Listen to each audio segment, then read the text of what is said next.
Ladies and gentlemen, I'm very pleased to welcome all of you to the official signing of the German-Dutch Innovation and Technology Pact.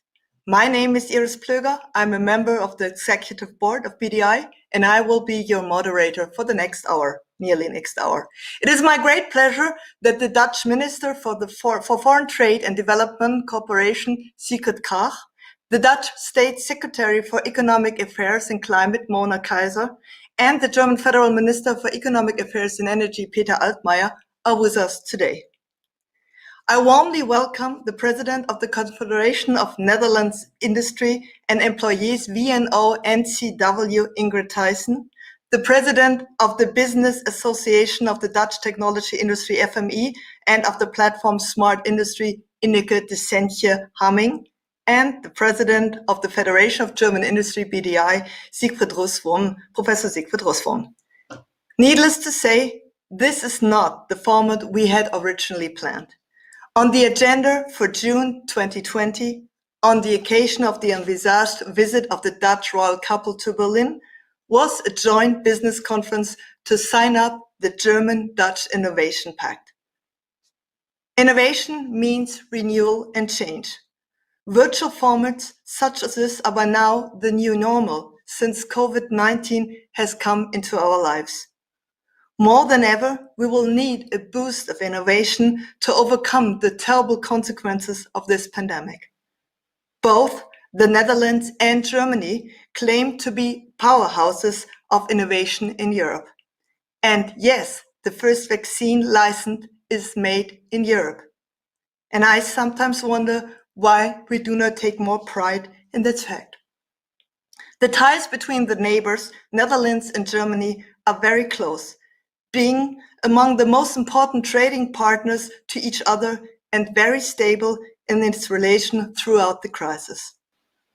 With joint expertise in technological future fields such as digitalization, healthcare, mobility, and energy transition. In Europe, we are facing tremendous challenges regarding climate change, digital sovereignty, and the resilience of the health sector.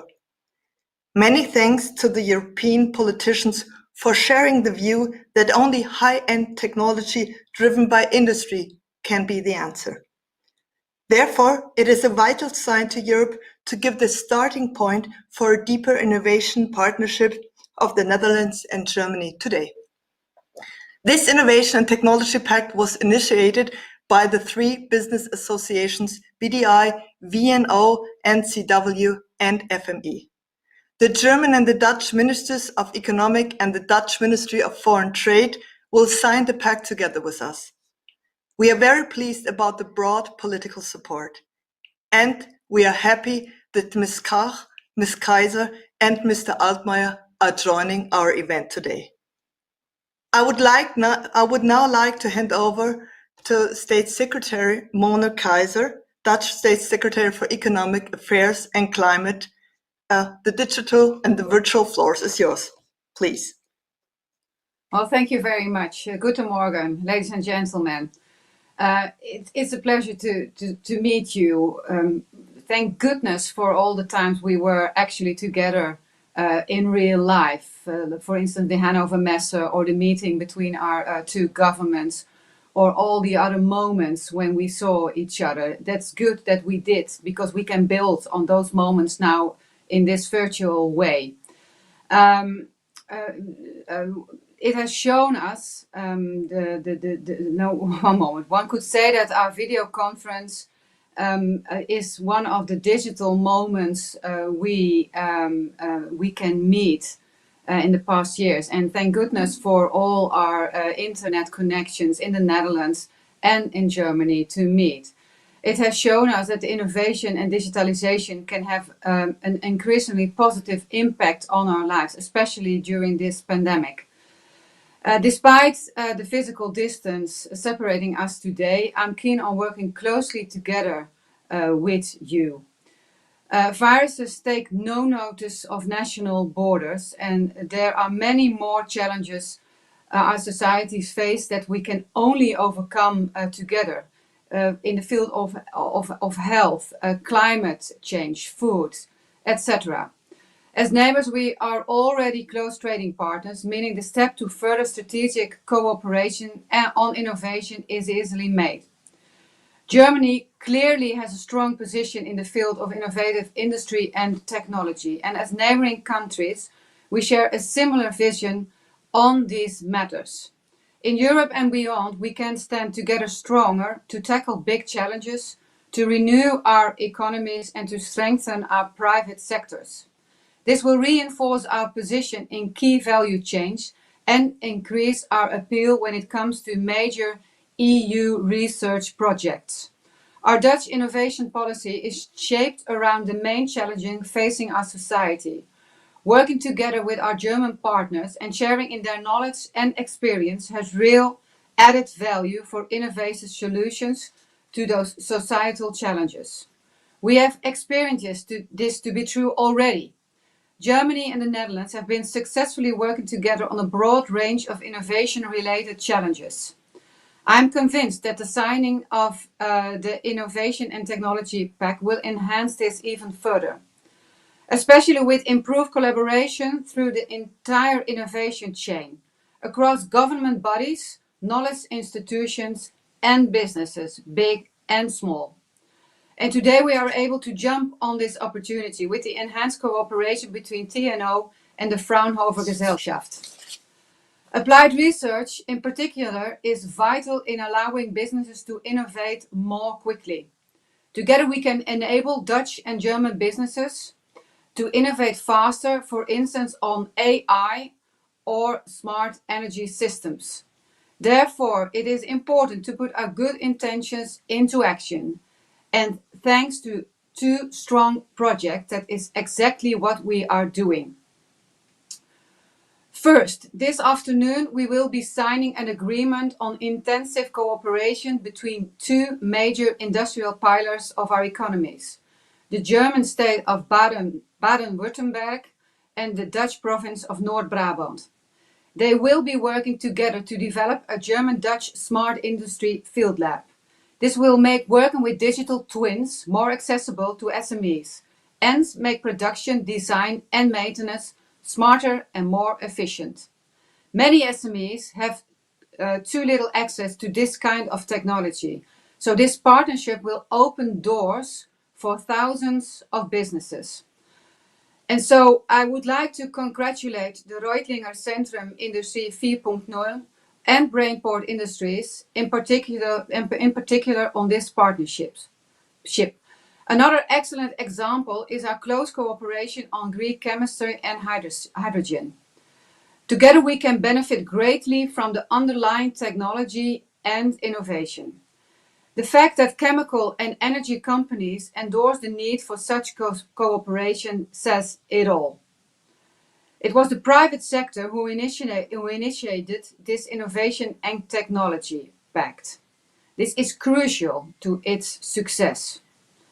But at the same time, it requires close public-private cooperation. That's the key to success and improved competitiveness. We're looking to make this a long-term partnership to allow for in-depth discussions and cooperation. This Innovation and Technology Pact has an open end so that we can respond flexibly to unexpected developments. This shows we are working from a strong position of mutual trust. In short, it's a pleasure to also put my signature, being responsible for innovation, to this agreement along with my colleague Minister Sigrid Kaag. And to all of those involved, thank you very much and I wish you every success. Let's put our intentions into action. Vielen Dank und viel Erfolg. Thank you very much, Mrs. Kaiser, for this already giving us an idea of all the projects coming up quite soon.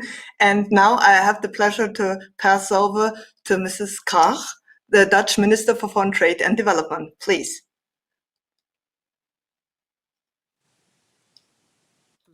And actually, I think my colleague Mona Keizer has already touched on a number of the important issues, and I'm not surprised. We often think alike and we assess situations and opportunities obviously in a very similar, if not identical manner.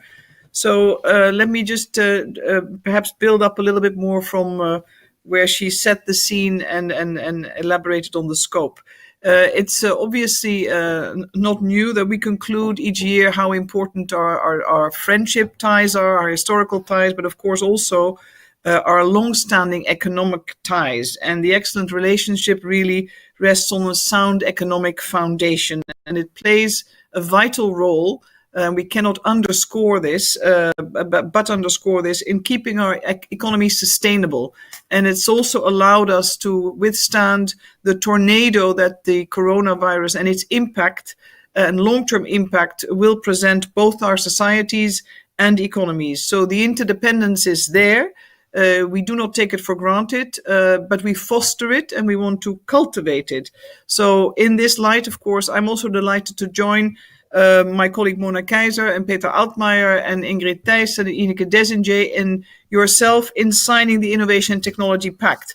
Because we know, and seen through the lens of the coronavirus alone, that we can only stand to benefit from continuous innovation and technology. And it's essential, if not, it is the key ingredient to future success towards a green, sustainable recovery. So this pact will also allow us to leapfrog, building on the relationship, but also using the comparative advantages both our economies have in the field of innovation, or rather using innovation and the advantage we have in technology, building the partnerships, because it's only in partnerships, knowledge exchanges, and building platforms that we can really also invest and grow stronger beyond our own borders. This also benefits, of course, the European Union at large. But regional spillovers are one way to strengthen the internal market and to really be competitive and have impact at the world stage.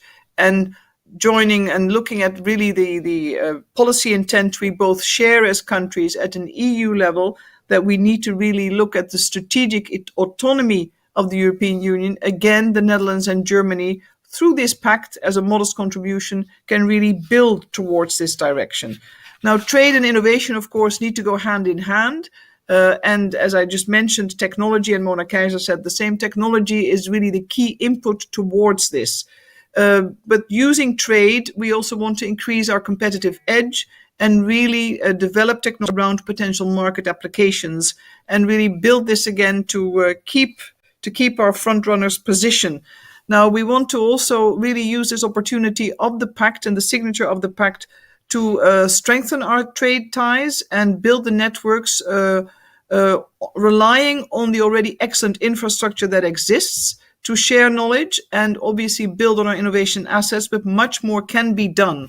And very often we find that signing a pact, it helps companies, it helps the public-private partnerships to really go further and to really reach new boundaries, or rather virtual boundaries. So I'm hopeful that this pact will result in new business ventures, additional investments, and of course, knowledge shared, acquired, that leads to future business applications. Because ultimately, we're not doing this for the sake of the journey. The journey needs to result. We need to arrive. We need to see new businesses flourish and jobs be created. So I think there are four themes that are very central to our societies to tackle future challenges. It's, of course, Industry 4.0 still. The energy, healthcare, digital healthcare in particular. We're looking also at our respective demographies, and smart mobility.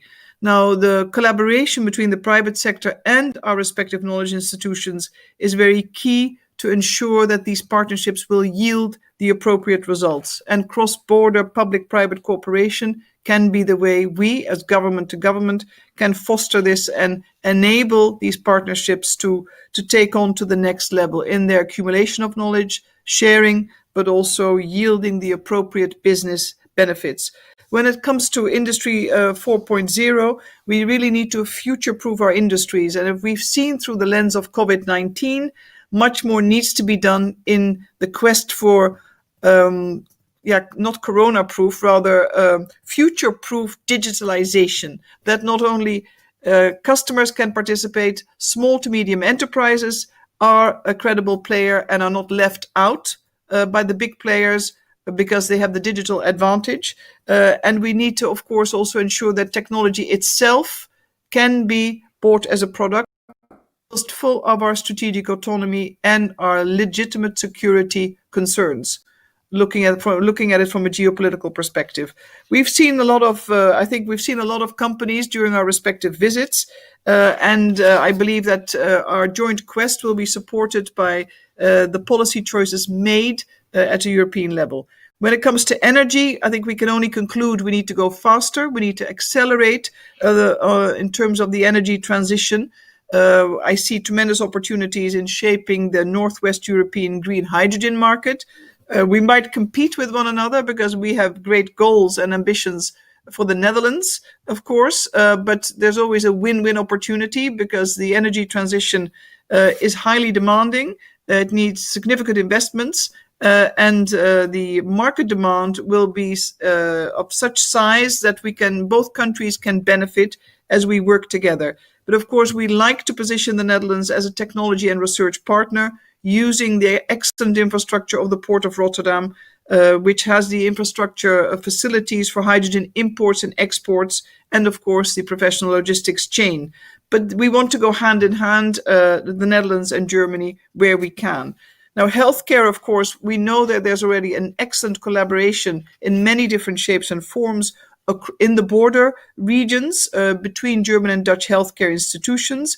And we've also seen the generosity of both countries and their institutions when it comes to accepting and treating COVID-19 afflicted patients. And that's happening without a government request. It's happening because institutions are not only mindful of the well-being of their citizens, but there's also a great degree of solidarity. And I think this has highlighted to us the need to work on digital data exchanges and to ensure that we can actually manage the flow of data, but also work towards systems that guarantee both privacy, but also enable future exchanges in terms of medical treatment, and of course mindful of the needs that patients may have. So there's a lot in terms of practical innovative solutions that give great opportunity for companies, smaller and larger, to build on this and to benefit, of course, from this.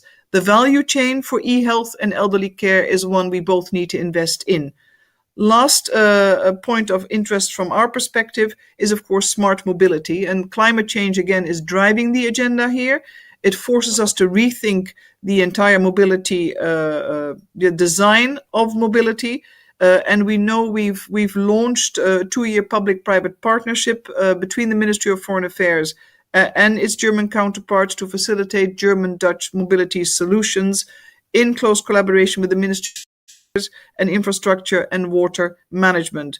So there's a lot to be said, but I'd like to make a special make a special plea for the importance of private partners such as VDL to really generate and increase and sustain their market share, because it helps maintain jobs and it reduces carbon emissions by a significant tonnage over the millions if we look at the opportunity to use hydrogen and to reduce heavy-duty transport emissions in Northwest Europe. So we can all do our bit to reach the Paris goals faster, smarter, sustain jobs, but also really create the jobs of the future and invest in our economies and well-being of our citizens in the same way. So the Technology Pact is the pact of today, but also of the future.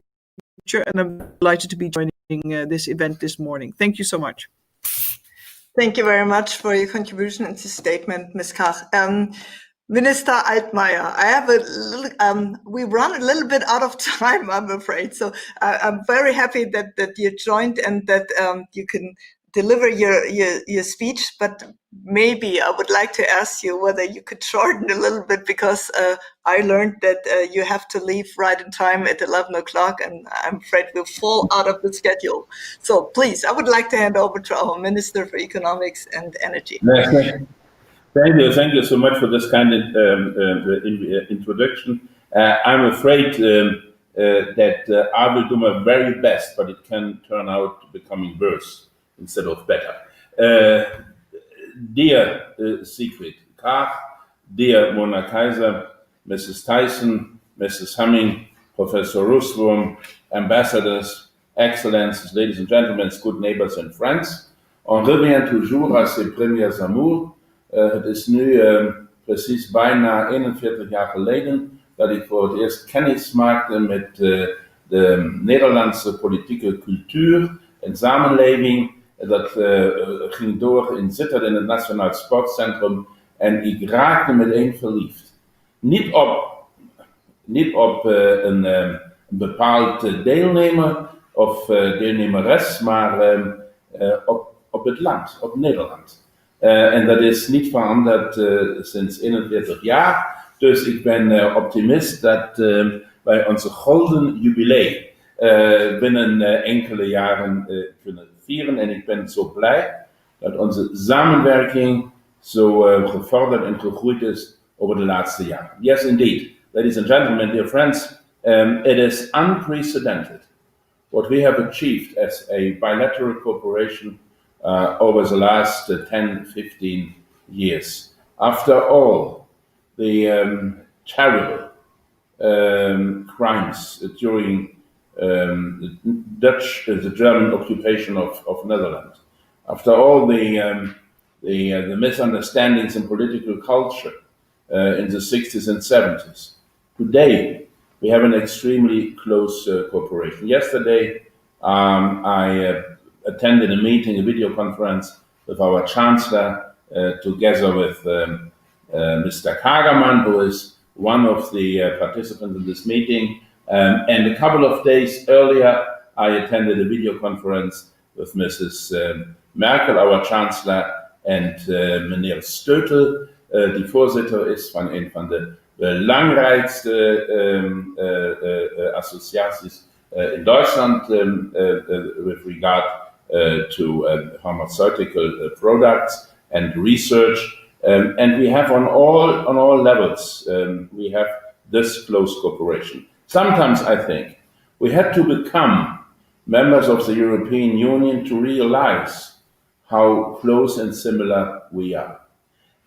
In this cooperation, in the framework of the EU, both of our countries have become more and more European, but at the same time, we realized how much we share similar views, how much we share similar interests, and how important it is to combine our efforts to build coalitions and to cooperate in concrete projects. We had German-Dutch government consultations last October.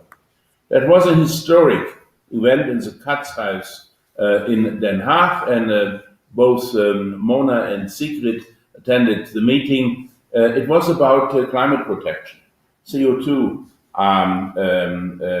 price, and how to deal with this enormous challenge without harming our economies.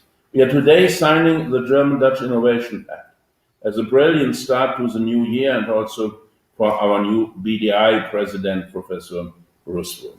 And what is new in this pact? We are making the next step beyond government cooperation, beyond cooperation of people in charge, because this new instrument, this new format is open to all the stakeholders around the virtual table. This is an inspiration, and I hope it is an improvement as well. We are launching a structured dialogue for joint and successful innovation. We are developing joint action plans that will become tangible projects. We have a foundation with numerous good examples of German-Dutch cooperation already.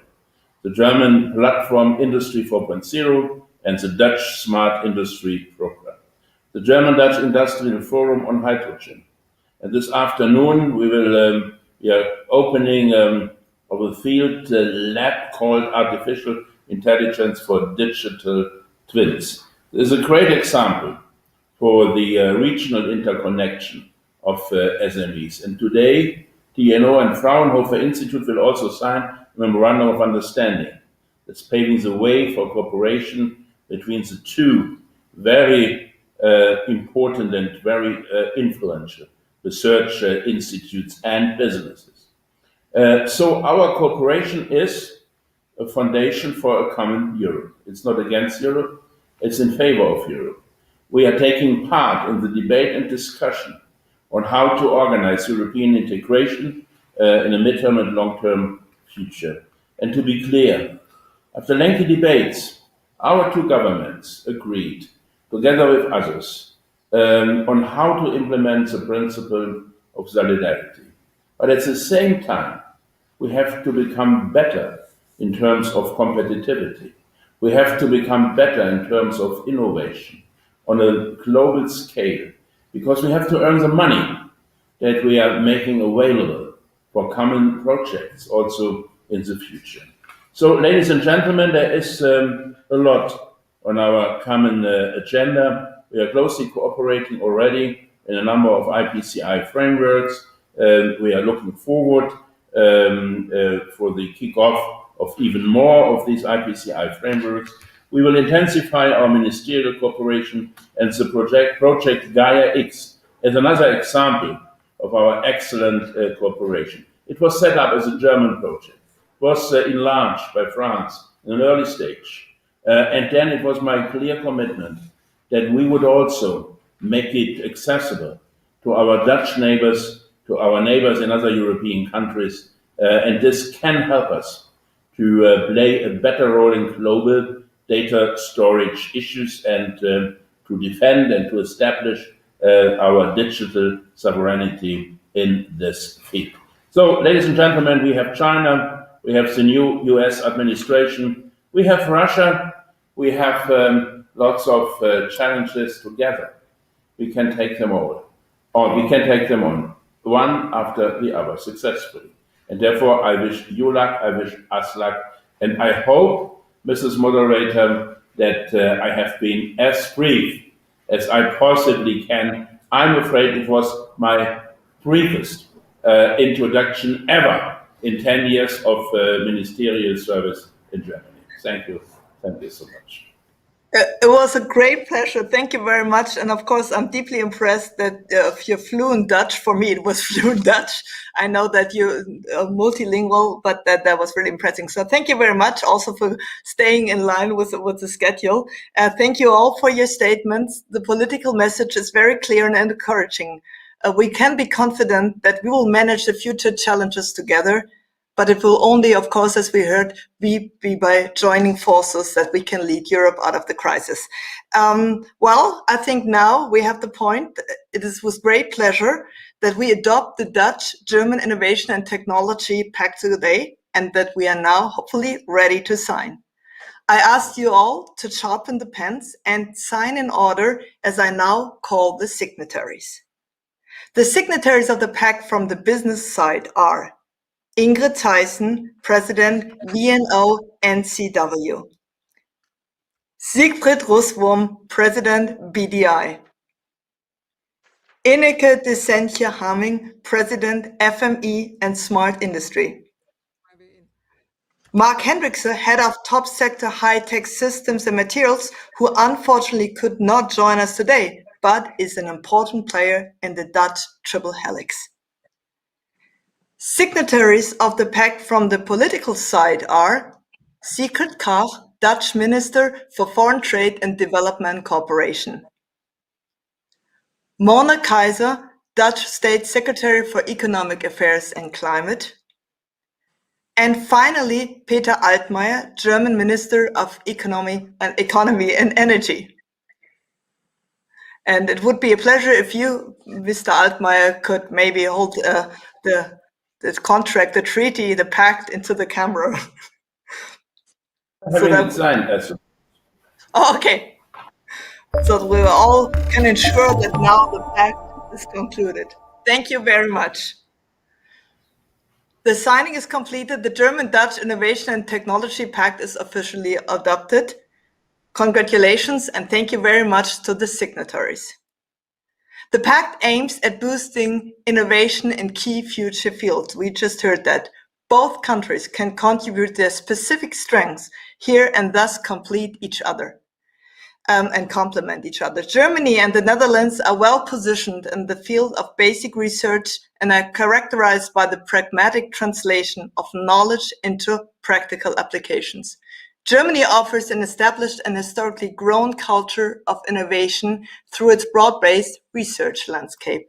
The Netherlands focuses more on system innovations. Both countries pay attention to good cooperation between industry, science, and the state.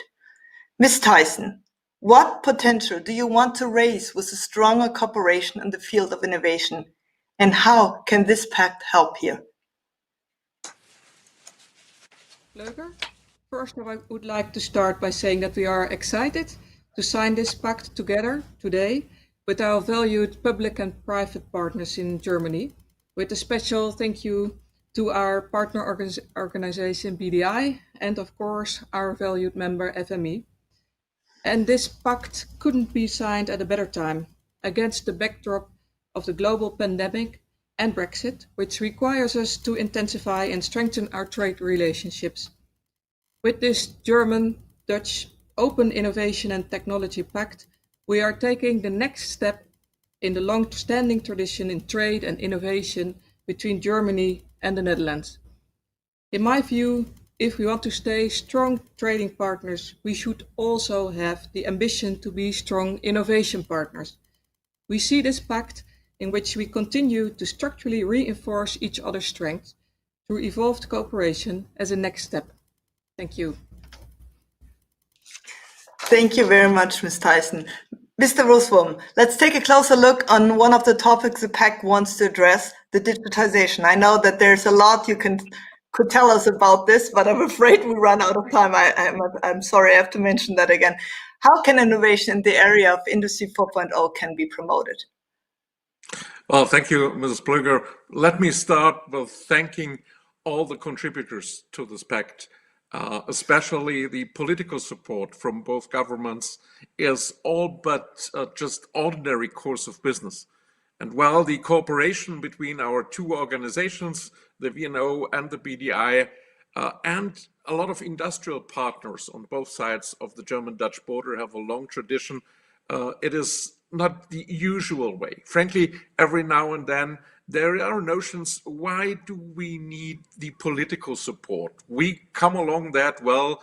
I've been working with Dutch companies throughout my industrial career, sometimes as competitors and sometimes as partners. Why do we need that political support in Europe, where everything runs that flawlessly? Now, digital industry is an excellent example. It has a long-standing tradition, whatever means long in the digital world. And I remember Hanover Fair in 2016, when I attended the first meeting with Dutch industrialists, and our Dutch colleagues wanted to understand, what do you mean in Germany with a strange abbreviation of Industry 4.0? What does that mean? It continued in 2018, as already mentioned, with that bilateral treaty to work together between the Dutch initiative and the German initiative. Now the question is, why do we need the political support? And Minister Altmaier paved the way for that. When we talk digital, it is about data. It is about data usage. It is about data protection. It is about walking the fine line between sharing data and protecting data. And this is the perfect example where the legal framework of the governments and the innovation agenda of industry has to come together. Now, you mentioned already, Mr. Altmaier, Gaia-X, a perfect example for that. Also a perfect example why a consequential approach is simply too slow in this fast digital world. We cannot afford to do our thing on the industrial side, and once we are finished, we present that to our governments and ask for legal permission. This is too slow. We have to join forces, and we have to join forces between industry and government and within Europe, because any framework for digitalization that would be limited to any country would simply be too small. Digital is about scale, and the European Union is the only opportunity from an industrial perspective to gain scale at the appropriate level. Now again, this pact gives the opportunity to join forces between industries and governments to further promote. That goes for digitalization in industry as the example that is kind of prominent, but the ministers and the state secretary have mentioned a lot of other areas where we have similar approaches. When we talk about modern and CO2-free mobility, mobility doesn't stop at borders anymore. And thanks God, it does not stop at borders anymore in Europe. So we need transnational, we need European solutions. The same goes for electricity.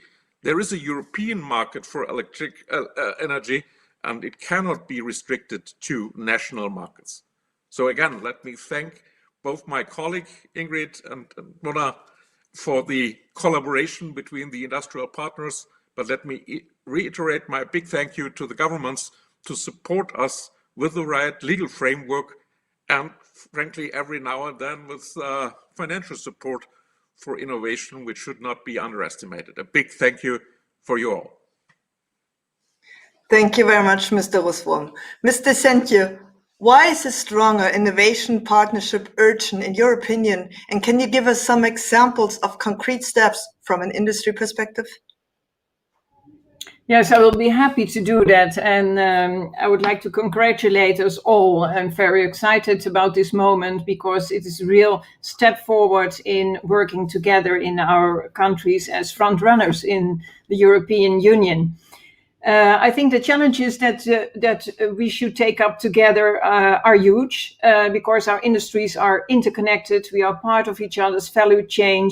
And that is why, as a follow-up of our Innovation and Technology Pact, we also need concrete, joint programs, projects, and field labs. And as a matter of fact, we started with that today. And looking back, I think we made major progress. And I think with doing that, I think we are paving the way to more prosperity in our countries, in the industry, in the European Union, to be able to level the same level of prosperity that we have now and hopefully more.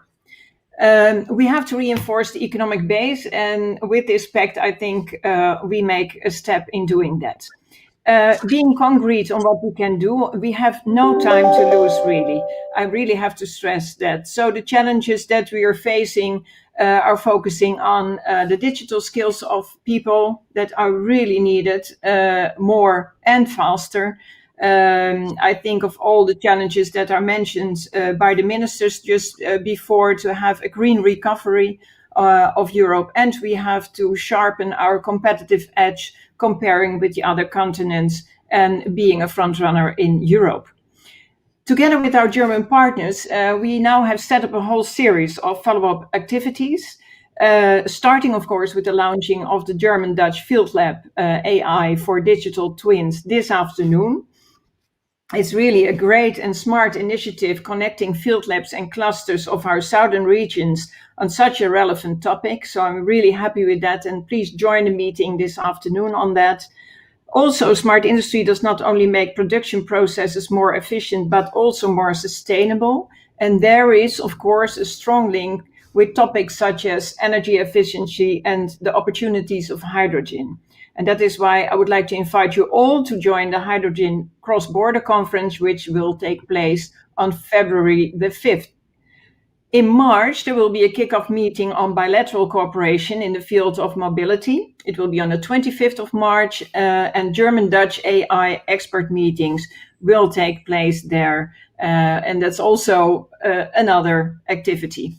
And of course, all kinds of programs that we have on cybersecurity, blockchains, photonics.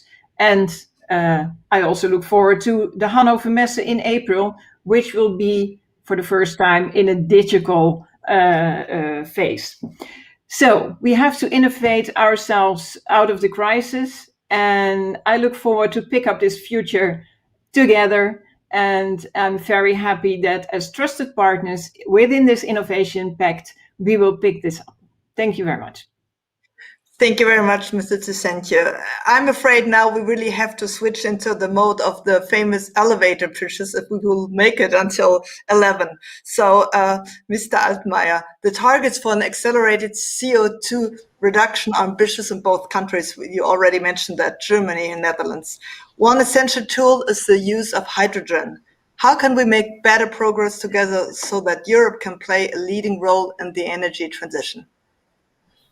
Well, first of all, we have to speed up our activities. hydrogen has always been an issue in the field of energy transition, climate protection for more than 10 years. When I was appointed Minister of the Environment in Germany, hydrogen was already an issue. We were financing important research in this area, but it remained a very specific, very isolated topic in the context of the general debate. Now, with the Green Deal, and that was supported by the Dutch government in an unprecedented way, also by the German government, by the way. With the Green Deal, we have not added something to the quantity, to the quantitative aspect of our transformation, but to the we have changed the quality of the transformation.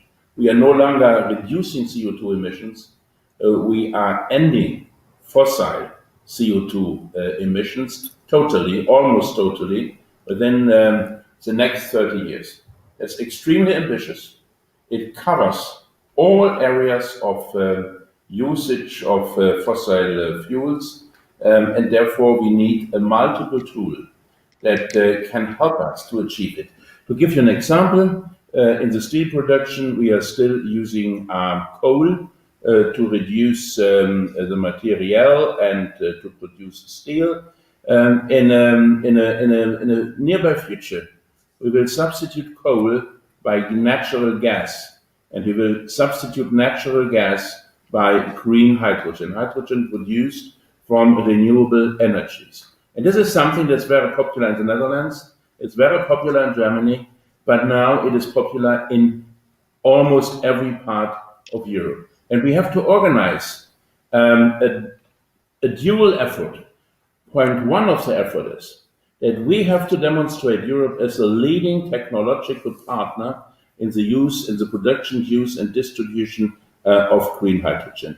We have in the North Sea, we have excellent conditions for cooperation between the Netherlands, Germany, Denmark in the field of the North Sea cooperation.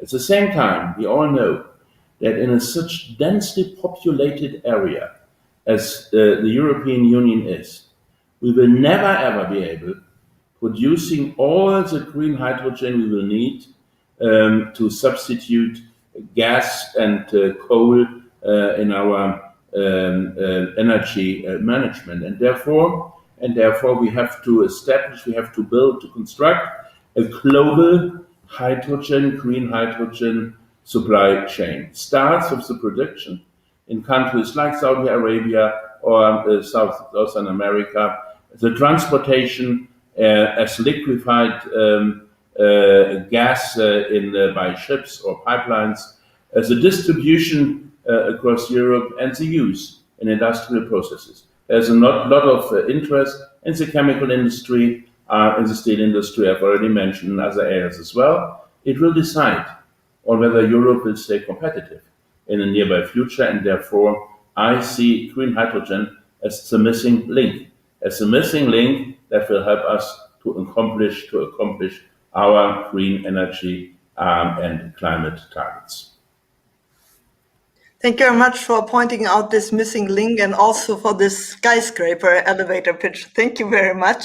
Ms. Kahr, why is strengthening our innovation capabilities important for the future of German-Dutch trade relationship? Sorry, I was imagining a skyscraper, because I was going to say my elevator pitch is for a very low-rise building, because I've said it all in my speech. But I think I missed your question, why it's important. So basically, as Peter said, we're about a total exit from fossil fuels. The faster, the better. But we need alternatives for the economy, for households, for the future of. So the transition to electromobility is important, as well as the acceleration of the development of the hydrogen economy. And my last pitch is for the Port of Rotterdam. Link up to Rotterdam, because it's your gateway to Europe when you're outside of the European Union. And there's the infrastructure, the ability to organize logistics.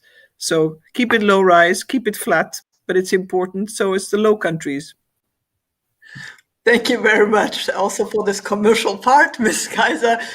How can the broader innovation chain be involved in the implementation of the Innovation and Technology Pact? I will be brief too. So, so don't Don't worry.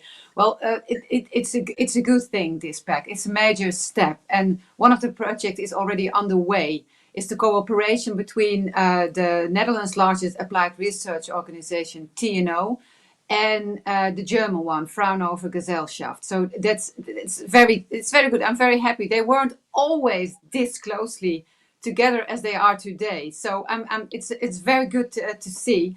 They are working on.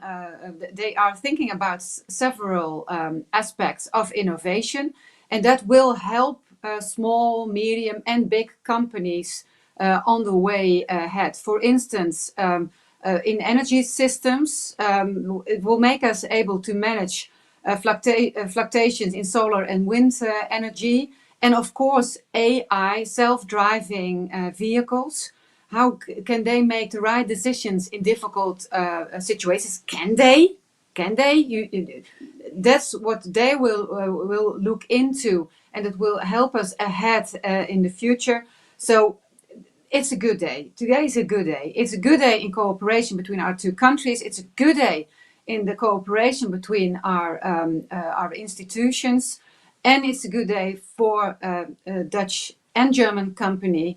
And altogether, it will be a good thing for our citizens and our society. So keep up the good work. Thank you very much for this encouraging statement, State Secretary Kaiser. Then, without further ado, we go over to the signing of the MOU between the research institutes Fraunhofer and TNO.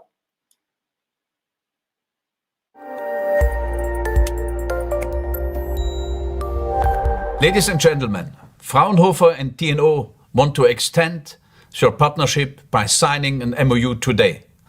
And this will not only create research results, it will for sure deliver cutting-edge solutions for our innovation system.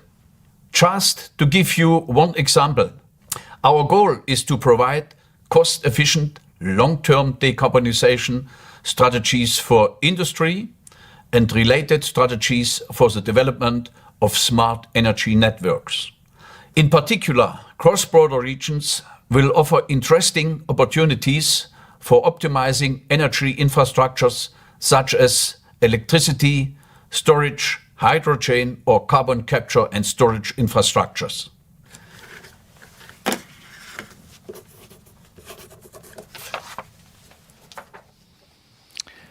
Vielen Dank, Herr Kollege Neugebauer. Es ist ein großes Vergnügen für mich, jetzt das Memorandum auch zu unterzeichnen.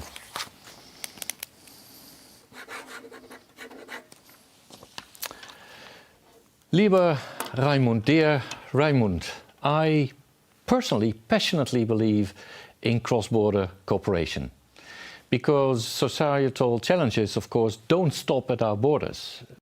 The climate and energy challenges can only be tackled effectively through intensive cross-border cooperation. Not as a luxury, therefore, but as a necessity. Not as nice to have, but need to do. Not by delaying until tomorrow, but starting today. As Goethe once wrote, es ist nicht genug zu wollen, man muss auch tun. We at TNO are very proud to be working with you, Raimund, and your esteemed Fraunhofer Gesellschaft, and would like to invite German and Dutch enterprises to join our common research programs, to help solve indeed our joint grand societal challenges and strengthen private industry and our economies at the same time. Ladies and gentlemen, unfortunately, we are at the end of our event and at the starting point for many future cooperation projects. As we have heard today, there are lots of ideas and initiatives already planned for the coming days and weeks. A lot of success, enthusiasm, and luck for all of these projects. Many thanks to all the speakers for your contributions and for the timetable, and many thanks to all of you for being with us today. Take care and stay in good health.